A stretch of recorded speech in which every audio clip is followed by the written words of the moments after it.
कधीकधी आयुष्यात सर्वात मोठी शिक्षा कोणी आपल्याला देत नाही, आपण स्वतःलाच देत असतो. ज्याने कधीच मागे वळून पाहिलं नाही त्याच्यासाठी आपण वर्षानुवर्ष मनात जागा ठेवतो.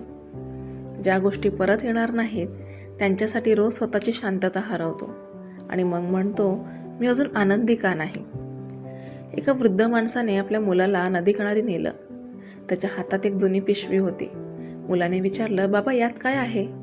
वृद्ध म्हणाला, दगड आहेत, पण हे साधे दगड नाहीत, हे प्रत्येक दुखावलेल्या आठवणीचे दगड आहेत. त्याने पहिला दगड हातात घेतला. हा त्या मित्रासाठी ज्याने विश्वास तोडला. दुसरा दगड हा त्या नात्यासाठी जे टिकायला हवं होतं पण तुटलं. तिसरा दगड हा त्या शब्दांसाठी जे अजूनही मनात टोचतात. पिशवी जड होत गेली. मुलगा चालताना थकला. थोड्या वेळाने वृद्ध म्हणाला, आता समजलं का लोक थकून का जातात? मुलगा म्हणाला, कारण ओझं खूप आहे. वृद्ध शांतपणे म्हणाला, नाही, कारण ते ओझं खाली ठेवत नाहीत. मग त्याने एक एक दगड नदीत टाकायला सुरुवात केली. प्रत्येक दगड पाण्यात पडताना आवाज झाला, पण त्यानंतर नदी पुन्हा शांत झाली. वृद्ध म्हणाला, आठवणी राहतील, पण त्यांचं ओझं व्हायचं की नाही हा निर्णय आपलाच असतो.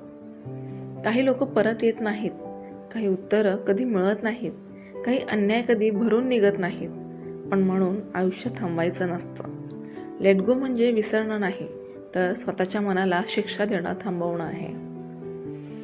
जर तुमच्याही मनात अजून एखादा दगड जपून ठेवला असेल तर आज तो खाली ठेवायची हिंमत करा, कारण हलकं मनच पुढे उडू शकतं.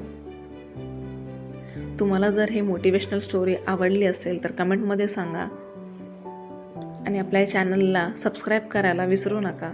पुन्हा भेटूया एका नवीन कथेसोबत. श्री स्वामी समर्थ.